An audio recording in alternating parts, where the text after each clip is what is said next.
Olá pessoal, tudo bem? Como é que vocês estão? Espero que estejam todos bem.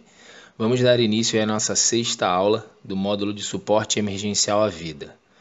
O tema da nossa aula de hoje vão ser três situações relacionadas a acidentes aí com vítimas, tá? Que são as hemorragias, os choques e as lesões de tecidos moles, tá? Então a gente vai falar durante a aula sobre essas três situações.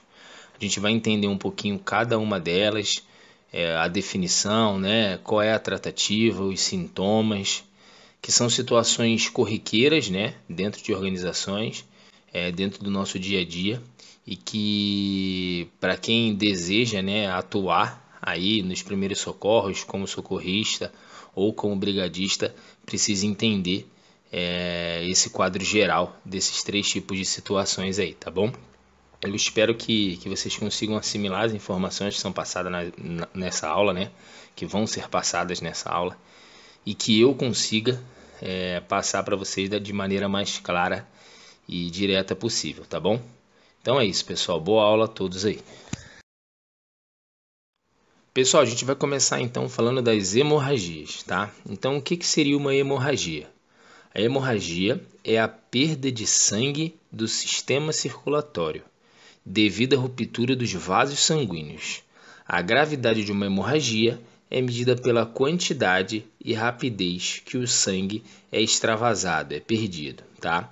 Então a hemorragia ela é caracterizada pelo rompimento de um vaso sanguíneo, né? Lá na frente a gente vai ver que dependendo do vaso sanguíneo que é rompido, a hemorragia vai ser mais grave ou menos grave, que é o que a gente pôde perceber aqui. A gravidade das hemorragias vão estar relacionadas com o local que foi rompido esse vaso. E aí, dependendo do vaso que foi rompido, vai vazar mais sangue ou menos sangue. Então, numa hemorragia que está sendo jogado fora do organismo muito sangue, é uma hemorragia mais grave. Já aquela hemorragia que está jogando menos sangue, pouco sangue para fora do organismo, é uma hemorragia menos grave, tá? A hemorragia, ela vai poder ser classificada basicamente aí em dois tipos, tá? A hemorragia externa e a hemorragia interna. O que seria uma hemorragia externa, tá? A gente vai ver mais detalhadamente, mas basicamente o que seria? É aquela hemorragia que é visível ao exame clínico. Então você olhou ali para a vítima, você vai conseguir enxergar essa hemorragia. Já a hemorragia interna, como o próprio nome já diz, é aquela hemorragia que vai estar internamente no corpo, né? Então a gente não vai conseguir visualizar sem algum exame, né? Ou sem alguma detecção ali mais detalhada para a gente poder colocar como uma hemorragia interna, tá? Então esses seriam os dois tipos básicos aí de hemorragias, tá bem?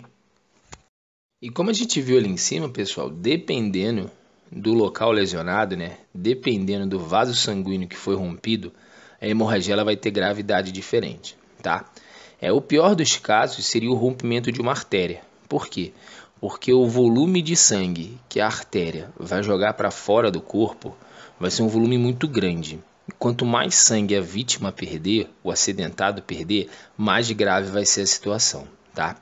A gente também pode ter um rompimento de uma veia, que vai ter também um volume muito alto de sangue, só que como a gente pode ver ali no último parágrafo, o sangue tem uma coloração mais escura, tá? E é relativamente menos grave que a arterial, e vão ter situações que vai ter o rompimento também de vasos capilares, né? Que aí o sangue ele vai sair mais lentamente, então seria uma situação menos grave do que a artéria e a veia, tá? Então, é preciso, o que a gente precisa entender desse primeiro slide? Primeiro, o que é uma hemorragia, né? Que é o rompimento do vaso sanguíneo. Dependendo do vaso sanguíneo que for rompido, a gravidade da hemorragia pode ser maior ou menor, tá? No caso das artérias e das veias, o volume de sangue que vai ser expelido do corpo vai ser muito alto, o que deixa a situação muito grave. Mas em situações como, por exemplo, de rompimento de vasos capilares, tá? O vazamento de sangue vai ser menor, o que vai deixar a situação um pouco mais tranquila, tá bem? Nos próximos slides, a gente vai ver separadamente uma hemorragia interna e uma hemorragia externa, tá bem?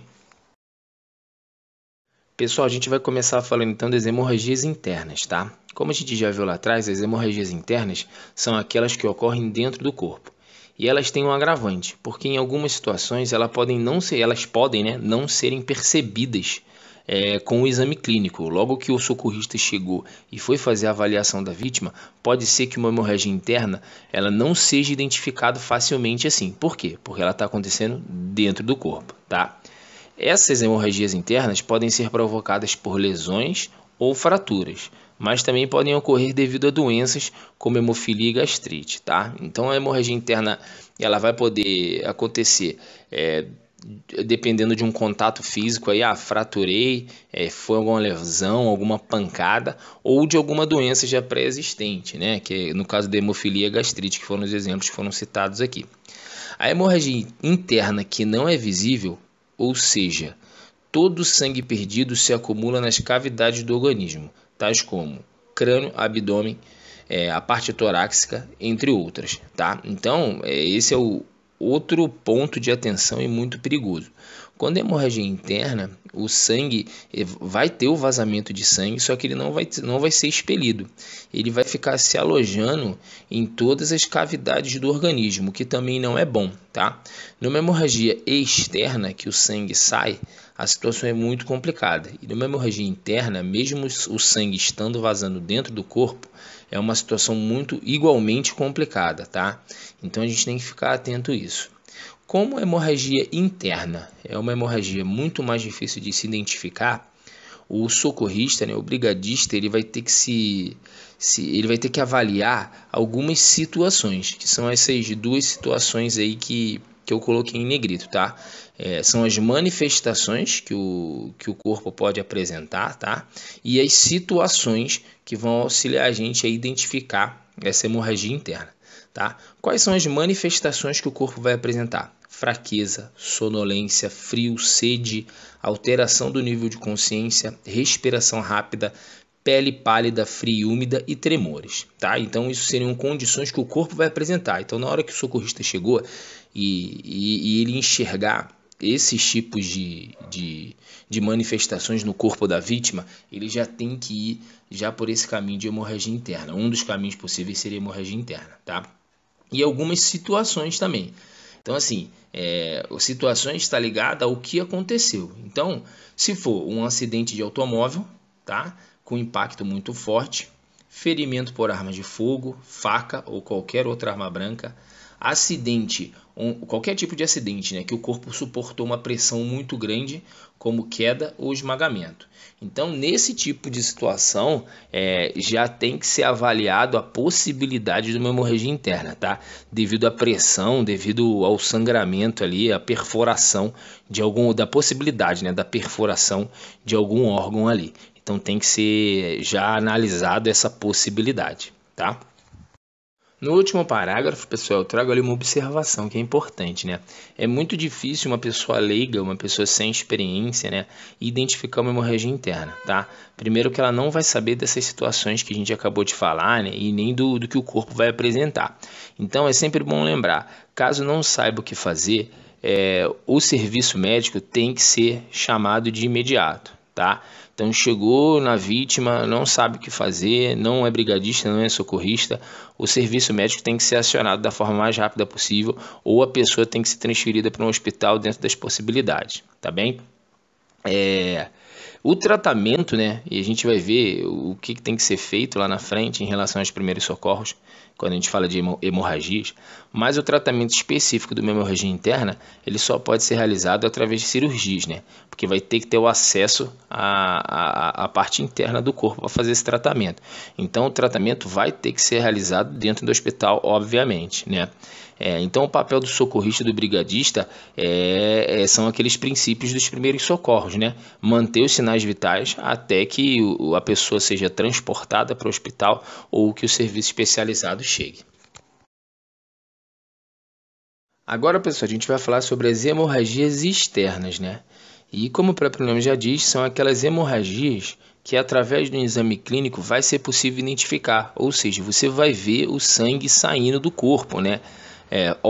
Em situações que o sangue vai sair de uma maneira mais volumosa e outras situações que vai sair pouco sangue, tá? Então é interessante a gente relembrar essas classificações que a gente viu lá em cima. Então a hemorragia externa ela pode ser classificada de 3 modos principais aí. É uma hemorragia externa arterial, uma hemorragia externa venosa e uma hemorragia externa capilar, tá? Como a gente viu, a arterial e a venosa são as mais complicadas, porque o volume de sangue vai ser muito alto, né? E quanto mais sangue a vítima perder, pior. Mas tem algumas características ali. Na hemorragia externa arterial, o sangue vai estar jorrando de uma artéria, como o próprio nome já diz. O sangue vai ser vermelho vivo em jatos, pulsando em sincronia com as batidas do coração. Tá? A perda de sangue é rápida e abundante, então esse é o pior dos casos. Então o sangue ele vai jorrar, vai ter uma velocidade e ele vai ter aquela combinação com o batimento do coração. Então não vai ser um fluxo contínuo, tá? Então vai fazer, vai jorrando o sangue, que é essa primeira foto aqui, tá? Uma hemorragia externa arterial. Já a hemorragia externa venosa, o sangue vai sair de uma veia. E aí o sangramento ele é mais uniforme, né? Ele vai ter um fluxo de sangue. Ele não vai ter a pressão combinada com o coração, tá? E é grave também, que é a terceira foto. E o último, que é o menos grave deles, é o sangramento capilar. O sangue está se escoando, de uma rede de capilares. A cor é vermelha, normalmente menos viva, e o sangue tem um fluxo mais lento. Então essa é a melhor situação, se a gente puder chamar assim, né? Porque o sangue ele vai ter um fluxo bem mais lento e é numa região mais tranquila, tá? Então seriam esses 3 tipos, eu coloquei aqui os desenhos, né, para ilustrar, mas são esses 3 tipos que a gente viu lá em cima no primeiro slide. Agora, pessoal, a gente vai falar sobre os primeiros socorros, tá? Aí eu trouxe 2 situações para a gente. A gente vai começar falando dos primeiros socorros em hemorragias nos braços e nas pernas, que são as mais comuns, tá? E no próximo slide a gente vai ver os primeiros socorros em hemorragias no nariz, que também não é tão incomum. É lógico que todo orifício do corpo pode sofrer uma hemorragia, né? O sangue pode sair pelos ouvidos, né? O sangue pode sair pelos olhos. Todo orifício do corpo pode ter esse escoamento de sangue, tá? Mas a intenção não é falar de cada um deles, e sim dos principais. Então a gente vai começar falando um pouquinho sobre os primeiros socorros de braços e pernas, tá? Então, em um local ali, em uma situação onde o acidentado está com uma hemorragia externa, né? Nos braços ou nas pernas, a gente tem alguns métodos que podem ser seguidos, tá? Que são esses 3 métodos que eu coloquei aí. Primeiro, uma compreensão direta. Como o próprio nome já diz, você vai comprimir o ferimento diretamente. Então, é feita uma pressão direta sobre a ferida, usando um pano limpo ou um curativo, tá? Que é a figura número 1 aqui, ó, controle da hemorragia. Então essa figura, na verdade essa figura da direita, ela relata pra gente a compressão direta. Então ele fez a compressão aqui, tá? E depois tapou o ferimento, né, para evitar ou diminuir a saída do sangue. E por último, cobriu o acidentado para evitar o choque. A gente vai falar de choque na próxima, a gente vai entender melhor o que é isso, tá? Outro método que a gente pode utilizar também em hemorragias externas, em braços e pernas, além da compressão direta, é a elevação do membro. Então, é deixar o fluxo sanguíneo contrário, né? Então, se for no braço, levantar o braço para o fluxo sanguíneo não chegar no ferimento. Vale para a perna também, tá? Então, o próprio nome já diz, é elevação do membro. E por último, tem uma outra estratégia que é a compressão indireta. Então, você vai fazer uma compressão próximo à ferida ou em algum local ali que esteja no caminho da ferida para evitar o fluxo de sangue, tá? Que no caso é o conhecido torniquete. Só que aí tem uma observação que a gente tem que ficar atento. Para a gente aplicar o torniquete somente quando existir amputação traumática do braço ou da perna, com sangramento abundante e que não tenha respondido às técnicas anteriores, tá? Então a compressão indireta, que seria aí o torniquete, a gente tem que deixar por último, eu tenho que deixar de última opção, tá? Ela não é ideal, porque quando você interrompe o fluxo sanguíneo, isso vai necrosar, né, a parte danificada e pode gerar uma amputação futura. Por isso que tem que ser de última opção e quando a situação já estiver muito complicada, tá? Então é só essa observação que a gente tem que ficar atento nesse método de compressão indireta, tá bem? Agora no próximo slide a gente vai ver um pouquinho sobre os primeiros socorros quando a gente tem uma hemorragia no nariz. Bom, pessoal, a hemorragia no nariz, ela é comum, né? Na verdade, depende, até quando a gente é mais novo, né? Geralmente em crianças é uma situação comum, tá? Do corpo, mas em algumas situações pode ser relacionado a alguma batida, algum acidente, né? Então a gente tem que ficar atento e saber o que fazer, tá? Então nos casos de sangramento do nariz, olha o que a gente tem que fazer. Primeiro, sentar a vítima com a cabeça para frente, para evitar que a mesma engula sangue, evitando náuseas e vômitos, tá? Então aquela situação de quando o nariz está sangrando, você jogar a cabeça para trás não é o ideal. O ideal é você jogar a cabeça para frente e deixar o sangue sair em excesso ali e você não engolir, para não piorar a situação, dependendo do caso, tá? Pressionar as narinas com o seu dedo indicador e o polegar em forma de pinça durante 10 minutos. Então vocês vão tapar a passagem do nariz, vão respirar pela boca, né? Então vocês vão fechar o nariz com o indicador e com o polegar, tá? Orientar a vítima a respirar pela boca, claro, porque o nariz vai estar fechado. Após cessar o sangramento, orientar a vítima para não assoar o nariz, evitar esforços e também evitar a exposição ao calor. Então, depois que o sangramento parar, se o sangramento parar depois desse procedimento, a vítima, o acidentado, não vai poder fazer movimentos bruscos, né, com o nariz, como assoar, inspirar muito forte, né?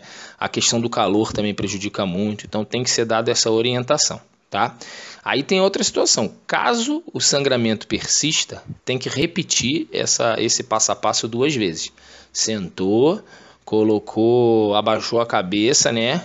Tampou o nariz, respirou pela boca e esperou o sangramento cessar, tá? Durante 10 minutos. Então você vai fazer isso 2 vezes. Mas se mesmo assim não parar o sangramento, a vítima vai ter que ser levada imediatamente para o serviço de saúde, porque aí pode estar ligado com uma hemorragia interna, tá? Pode ser que não seja só uma hemorragia externa ali, pode ser que a situação do corpo, dentro do corpo, esteja mais grave, né? Então por isso que ele tem que ser levado de imediato para um atendimento médico aí. Como o sangramento é no nariz, né? Então a pessoa vai estar com uma locomoção, na maioria das vezes, bem tranquila, então o acesso ao hospital vai ser mais fácil. Agora, pessoal, a gente vai mudar, né? Agora a gente vai falar um pouquinho sobre os choques, tá? A gente já viu a questão das hemorragias, já entendeu o que é e qual seria a tratativa ideal. Agora a gente vai falar um pouquinho sobre os choques. Então seria uma vítima com quadro de choque, tá? Esse choque não é o choque elétrico, tá? Esse choque que a gente vai falar agora é uma situação que o corpo vai estar suscetível, né, em casos de acidente ou em casos que o corpo saia da normalidade, tá? Então o que seria um choque? O choque é um quadro clínico com risco à vida em que o fornecimento de oxigênio para os órgãos é baixo, causando danos a esses órgãos, às vezes até a morte, tá? Então o choque ele vai estar ligado à falta de oxigênio e sempre oriundo, né, sempre originado de alguma situação, que é o que a gente vai ver mais para frente, tá? O choque ele pode ter diversas causas, que foi causas clínicas, né? O que seria? Volume de sangue reduzido, função de bombeamento do coração inadequada, alargamento excessivo dos vasos sanguíneos, tá? Então essas seriam 3 possibilidades ali para o corpo entrar em choque. Uma ligada à quantidade de sangue, outra ligada ao coração, né, ao bombeamento do coração, e a outra à dilatação dos vasos, tá? Que são quadros também que vão ser originados de acordo com o acidente, de acordo com a doença da pessoa, tá? Dependendo do caso aí. Aí, pessoal, quando esse choque ele for causado devido ao bombeamento do coração ou volume de sangue, as pessoas vão se sentir, né, letárgicas, sonolentas ou confusas. E sua pele vai se tornar fria e suada, frequentemente azulada e pálida, tá? Então esses seriam alguns sintomas clínicos ali, né? Na hora de analisar, vai ser isso que a pessoa vai estar apresentando. Já quando o choque ele é resultado da dilatação excessiva dos vasos sanguíneos, a pele vai ficar ruborizada e quente e o pulso vai estar forte e vigoroso, em vez de fraco, tá? E o que isso é importante? Para a gente distinguir quando é uma situação e outra, tá? Pessoas que estão em choque devem ser mantidas aquecidas e posicionadas de modo que as suas pernas fiquem elevadas, tá? São administrados líquidos intravenosos e às vezes medicamentos para ajudar a restaurar a pressão arterial, tá? Então a pessoa em choque vai apresentar essa alteração na pressão, tá? Geralmente a pressão baixa. Então, além desse quadro clínico, as pessoas que estão em choque, seja por um motivo ou por outro, o socorrista ali vai ter que ficar atento à pressão arterial dessa pessoa, tá? Para poder manter os sinais vitais, que é o que a gente viu lá na primeira aula, tá bom? Embora a hipotensão, ou seja, a pressão baixa arterial, seja geralmente a causa do choque, a pressão arterial pode não ser baixa nos estágios iniciais do choque. Então vamos lá, só para a gente entender. A pessoa, a vítima, o acidentado, está apresentando um quadro de choque, mas qual que é o caminho? Primeiro, teve algum motivo, aconteceu alguma coisa, um acidente ou alguma doença pré-existente que fez o organismo dela passar por essas três situações que a gente viu aí. Um volume de sangue reduzido, uma função de bombeamento irregular do coração ou a dilatação dos vasos sanguíneos, tá? Essas três situações vão levar ao quê? Uma baixa da pressão. E aí que é o perigo. A pressão do corpo não pode baixar, porque aí a pessoa vai literalmente entrar em choque e vai dar um problema, né, para a sequência aí da condição vital dela, tá?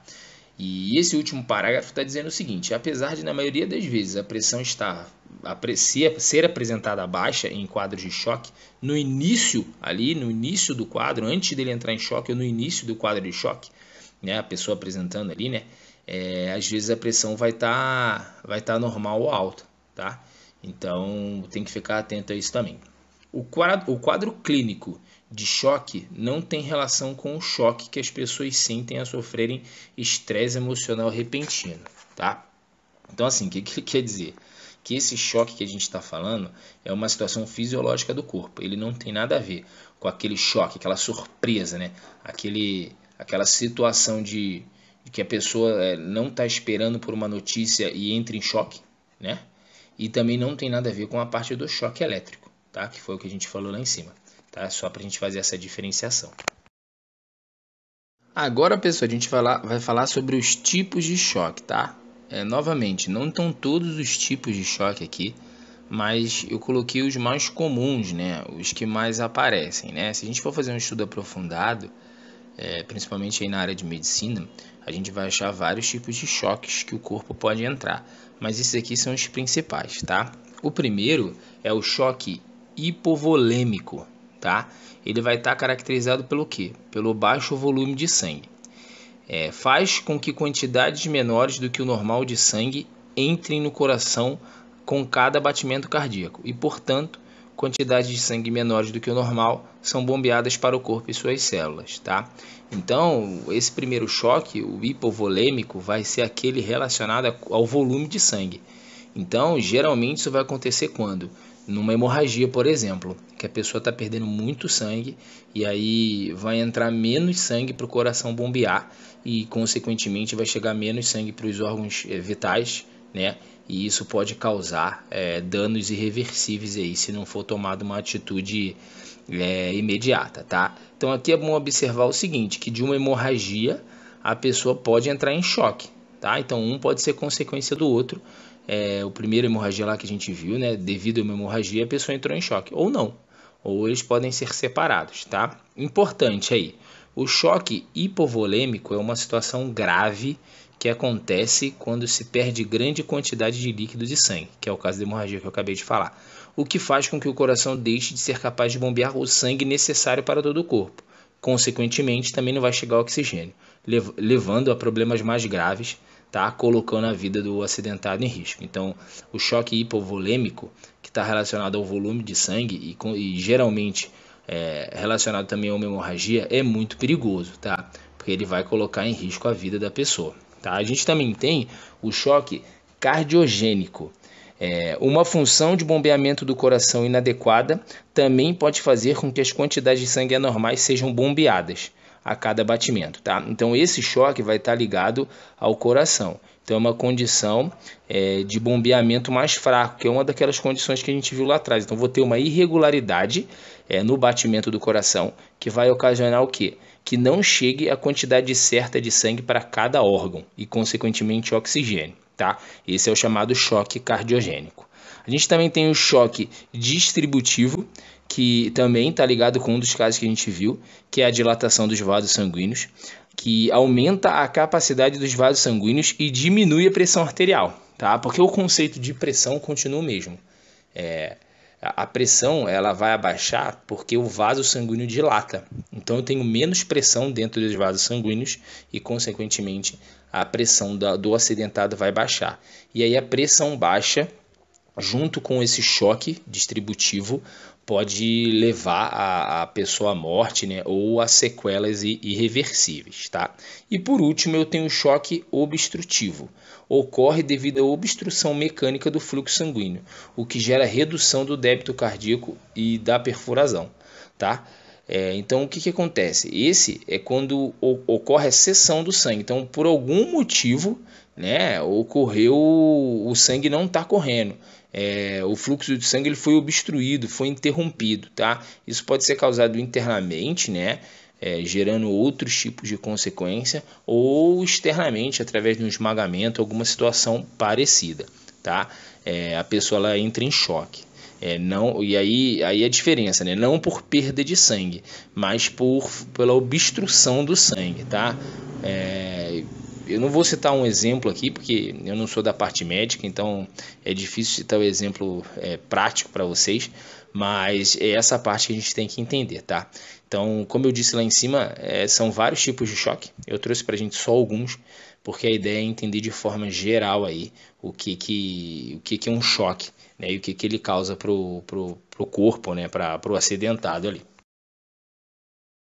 Agora, pessoal, a gente vai ver quais são os sintomas de uma pessoa que está em choque, né? Ou que vai entrar em choque. Então, são algumas situações que eu deixei em negrito para a gente, tá? Então, vamos lá. O primeiro, o quadro clínico pode começar com letargia, sonolência e confusão. Letargia, a gente já falou lá atrás e não expliquei o que é. Letargia é quando a pessoa fica apática, ela não vai responder a questionamentos, ela não vai conseguir te responder, ela não vai ter uma resposta física ali, ela vai ficar paradona, vai ficar mole, tá? Além disso, sonolência e confusão. A pele vai ficar fria, úmida, frequentemente azulada e pálida, a gente viu lá atrás também. Ao pressionar a pele, a cor vai demorar muito para ser restabelecida, então aquela mancha branca que fica quando a gente pressiona a pele vai demorar para ser restabelecida. Isso é sintoma do quê? De choque. Os vasos sanguíneos podem se tornar mais visíveis, tá? Então as veias vão aparecer mais. A pulsação vai estar fraca e rápida, tá? Exceto quando o choque for relacionado a uma frequência cardíaca lenta. Frequentemente a pessoa não vai poder se sentar, vai sentir tontura e desmaio, tá? Então na hora que ela for sentar, na hora de que ela fizer a movimentação do corpo, ela vai ficar ou tonta ou vai desmaiar. A respiração vai estar rápida, mas tanto a respiração quanto a pulsação pode tornar-se mais lenta quando a morte está iminente, tá? Então, quando a pessoa está em choque, vai estar tudo muito acelerado, né? A respiração e os batimentos. Mas quando já tiver um quadro muito complicado, que a morte vai estar próxima, né? Que o quadro clínico de morte vai estar próximo, então isso vai se tornando tudo muito fraquinho, né? Obviamente. A pressão arterial cai a um nível tão baixo que frequentemente não pode ser detectada com um esfigmanômetro, tá? Que é aquele aparelho que mede pressão. Então a pressão vai ficar bem baixa, o que é muito ruim para o corpo, tá? Por isso que o atendimento tem que ser feito de forma muito rápida. A micção diminui e por fim cessa. Finalmente a pessoa ela pode entrar em coma ou morrer. Então essa seria a sequência, né? São sintomas, alguns sintomas iniciais, outros sintomas já lá nos finalmente, né? Então, por isso que no próximo slide a gente vai ver como que a gente vai tratar, né, quais seriam os primeiros socorros, por isso que é muito importante esses primeiros socorros serem feitos da maneira correta, tá? Nas fases iniciais do choque, especialmente no choque séptico, muitos sintomas podem estar ausentes ou ser indetectíveis, a não ser que sejam especificamente procurados, tá? Então, em algumas situações, a pessoa vai estar em choque e os sintomas não vão aparecer. E aí, quanto maior for a experiência, né? Quanto maior for o entendimento, quanto melhor for feita a análise primária e secundária, para entender o que aconteceu, mais fácil vai ficar de identificar, tá? Agora, pessoal, a gente vai falar um pouquinho sobre os primeiros socorros em situações de choque, tá? Então, aquela premissa de análise primária e análise secundária ter que ser feita é mantida. Então, eu já fiz análise secundária e análise primária e já identifiquei ali algumas situações, tá? E já com conhecimento dos sintomas do choque, eu já identifiquei também que a pessoa está em choque, tá? Primeira coisa, vai realizar uma inspeção rápida na vítima, né? Que está dentro lá da análise primária e secundária. Combata, evite ou contorne a causa do estado de choque, se possível. Se for identificado uma hemorragia, por exemplo, né, um esmagamento, então dependendo do que você identificar ali, vai ter que ser tratado o mais rápido possível. Mantenha a vítima deitada em repouso, controle toda e qualquer hemorragia, foi o que a gente acabou de falar, verifique as vias aéreas, né, se está tudo bonitinho, retire da boca, se necessário, secreção, dentadura ou qualquer outro objeto. Isso também faz parte lá da análise primária, né? Inicie a respiração de socorro boca a boca, se tiver em parada cardíaca. Execute a compressão cardíaca, que é a massagem, né? Se tiver em parada. Afrouxe a vestimenta da vítima. Vire a cabeça da vítima para o lado, em caso de vômito. Eleve os membros inferiores cerca de 30 centímetros. Exceto nos casos de choque relacionados ao coração, tá? Infarto agudo do miocárdio, arritmia ou cardiopatia, tá? Pela dificuldade de trabalho do coração, então não adianta você elevar o membro já que o coração está debilitado e o sangue não vai chegar no membro, tá? Procure aquecer a vítima, porque na maioria das vezes a vítima vai estar com frio, tá? E remover imediatamente para o atendimento hospitalar, né? Se for uma situação de primeiro socorro de emergência, você já vai ter chamado o auxílio, né? Então, que é o primeiro passo de tudo. Mas em caso que você não tenha esse auxílio e consiga remover essa pessoa ao hospital, é imprescindível, né, que isso seja feito da forma mais rápida possível, tá? Então, em caso de choque, a tratativa, principalmente relacionada à pressão arterial, aí, vai ser através de medicações, tá? E os socorristas e brigadistas não vão ter medicamentos para dar. Então, o atendimento tem que chegar da maneira mais rápida ou essa pessoa tem que ser encaminhada da forma mais rápida possível para o atendimento. Pessoal, por último, a gente vai ver nossa última situação de hoje aí, que são as lesões de tecidos moles, tá? O que seriam essas lesões de tecidos moles? Por exemplo, o trauma muscular que a gente viu na aula passada é uma lesão de tecido mole. Então, é todo o tecido do corpo que é mole. Tirando a parte do esqueleto, né? Todo o resto pode ser considerado um tecido mole, tá? As lesões de tecidos moles incluem inchaços, hematomas, pequenas rupturas nos músculos ou ligamentos e tendões próximos às articulações. As partes moles correspondem a um grupo de tecidos localizados entre a epiderme e as vísceras, excluindo-se, né, ou seja, com exceção dos ossos, tá? Os tecidos moles incluem vasos sanguíneos, vasos linfáticos, músculos, tecido gorduroso, aponeuroses, tendões, nervos e tecidos sinoviais, tá? Equivalendo a 50% do peso corporal do adulto, tá? Só para vocês terem uma ideia. Então, os tecidos moles do corpo correspondem a 50% do peso que você tem. Metade do peso que você tem é de tecido mole, tá? Então, são inúmeras situações.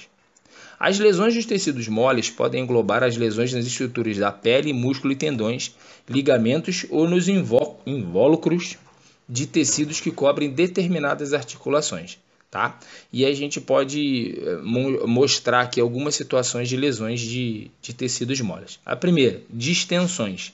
lesões dos ligamentos, os quais são os tecidos que seguram os ossos. Então, o ligamento é aquele tecido que segura o osso, tá? Então, são as distensões. As entorses, lesões nos músculos, nos tendões que ligam ou fixam esses músculos, tá? E também hematomas, que são hemorragias dos tecidos da pele, tá? E tudo isso são consideradas, né, lesões nos tecidos moles. Esses tipos de lesões são frequentes, geralmente são bem passageiras, são rápidas. Agora, pessoal, a gente vai falar um pouquinho sobre as causas e os sintomas desse tipo de lesão, tá? Antes da gente falar dos sintomas e das causas, a gente vai entender um pouquinho mais o que são essas distensões e entorses, tá? E os hematomas, que são geralmente a consequência dessas lesões, né? O que vai permitir que a gente identifique essas lesões, tá? As distensões e entorses são causadas por torção súbita ou acentuada, alongamento ou contração muscular. Tais forças distendem ou rasgam mesmo as fibras do músculo, tendão ou ligamento, que vai estar muito ligado ao trauma muscular, né, que a gente viu na aula passada. Então, como eu falei, o trauma muscular é uma lesão de tecido mole. Podem mesmo causar a separação do músculo, tendão ou ligamento do seu ponto de fixação. Tá? Já os hematomas, geralmente causados por golpe ou pressão direto na área lesionada. Tá? Então, isso aqui está muito atrelado à definição que a gente viu na última aula, tá? As distensões, as entorses e os hematomas.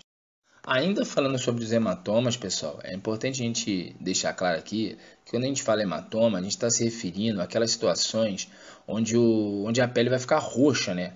Em situações um roxo ou um vermelho, né?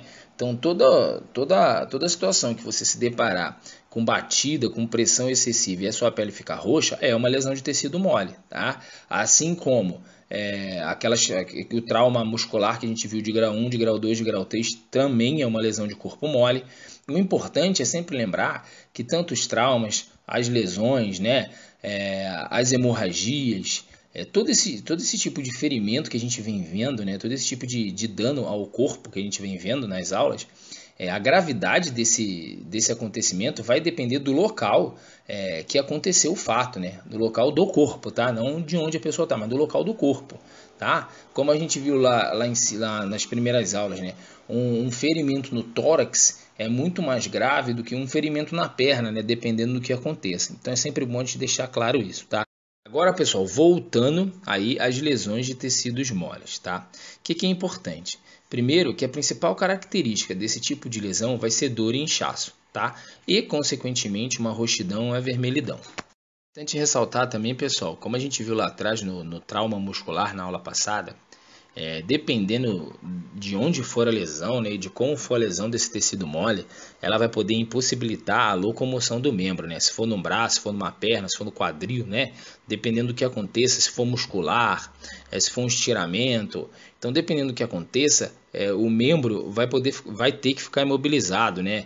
E a pessoa não vai conseguir mexer ele até mesmo por causa da dor, por causa do inchaço, tá? Isso é importante ressaltar também, tá? E tem algumas observações que eu deixei em tópicos aqui. As lesões de tecidos moles abrangem tensões, distensões e hematomas, que foi o que a gente já viu. A maioria das lesões dos tecidos moles é ligeira e pode ser tratada com descanso, compressa fria e levantamento da parte lesionada do corpo. Medicamentos de venda livre para as dores também podem ajudar, tá? Então, a lesão de tecido mole geralmente é mais simples. Ela vai ser rápida, vai ser aquela dor muscular, vai ser por causa de uma pancada, né? Não vai ser nada mais grave. Mas em algumas situações pode acontecer até uma amputação, né? E aí é uma situação mais grave que a gente vai ver ali na frente, tá?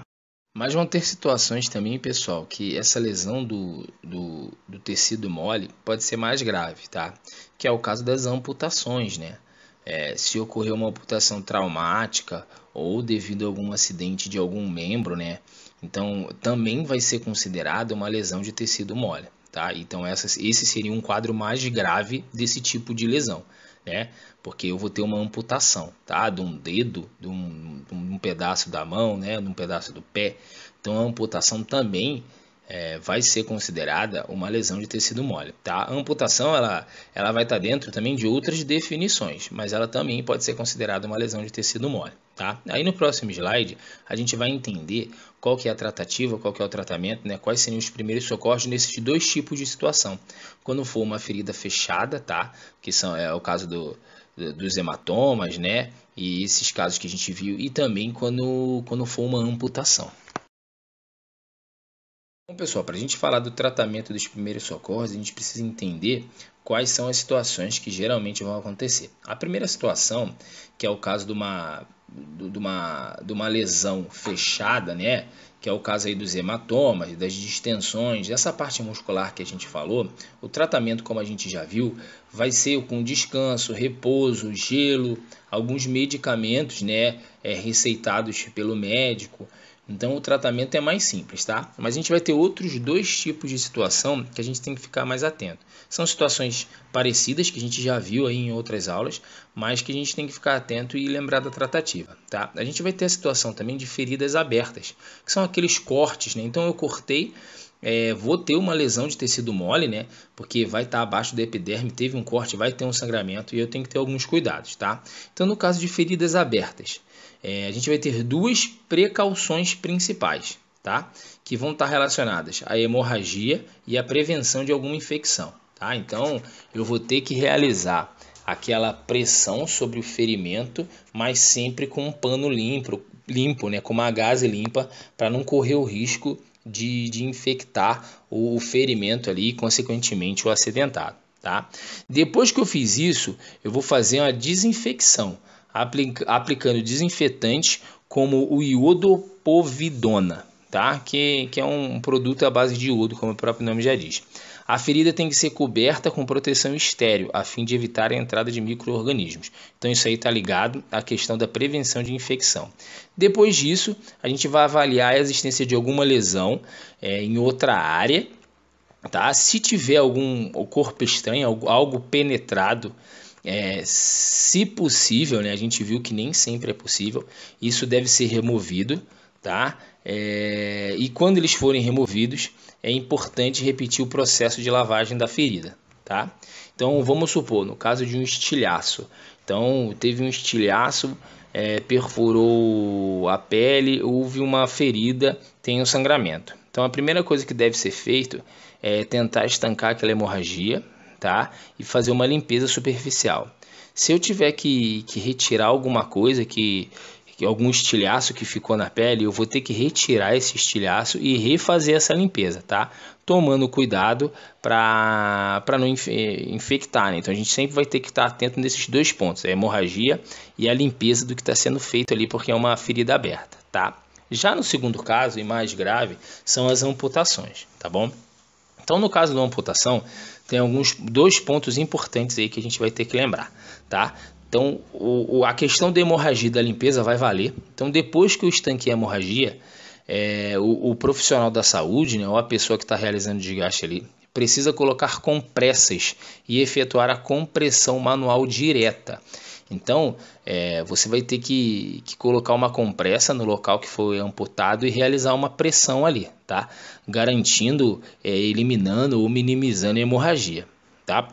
Nesses casos, ainda existem cuidados necessários com o membro amputado. Ele precisa ser lavado com solução fisiológica ou água destilada, envolto em compressas com solução fisiológica, ensacado e colocado novamente dentro de um saco com gelo. Que é aquela situação, né? Além de eu tratar a parte que ficou no corpo, a parte que foi amputada, ou seja, a parte que caiu, que saiu do corpo, eu vou ter que limpar ela, deixar ela ali na solução fisiológica dentro de um saco com gelo para poder levar ao hospital, porque tem a possibilidade dela ser recolocada ao corpo, né? Então é muito importante em situações de amputação colocar um membro no saco com gelo e encaminhar ao hospital junto com a vítima, tá? Sempre que possível, lógico, tudo limpo, né? Realizar essa limpeza, mas em algumas situações não vai ter condição de fazer isso, né? A gente não vai estar com A gente não vai estar em condições de fazer esse tipo de limpeza. Então, por isso que os primeiros passos de análise primária e secundária devem ser seguidos. E antes disso, o socorro deve ser acionado, tá? Só para depois a gente começar a fazer esses procedimentos aqui, tanto em feridas abertas quanto em amputações. Bom, pessoal, como conclusão aí, o que a gente pode tirar, tá? Que são mais 3 situações que podem acontecer aí na vida de um socorrista, né, de um brigadista. Ele pode se deparar com isso. São situações teoricamente mais simples e mais fáceis de se controlar, né, tirando uma hemorragia interna, né, ou algum choque já em estágio final, que já é uma situação bem grave, mas comparado a algumas situações que a gente viu, como eu disse na última aula, essas são situações mais simples. E o importante é a gente ter essa visão geral, né, entender o que pode ser, como pode acontecer e qual é a tratativa correta, tá? É isso, pessoal. Espero que vocês tenham entendido. Qualquer dúvida sobre a matéria, né, sobre a aula de hoje, sobre as outras aulas, sobre as atividades, podem me mandar uma mensagem por e-mail ou por WhatsApp, que assim que possível eu respondo vocês, tá bom? Então é isso. Bom final de semana a todos aí, até a próxima aula.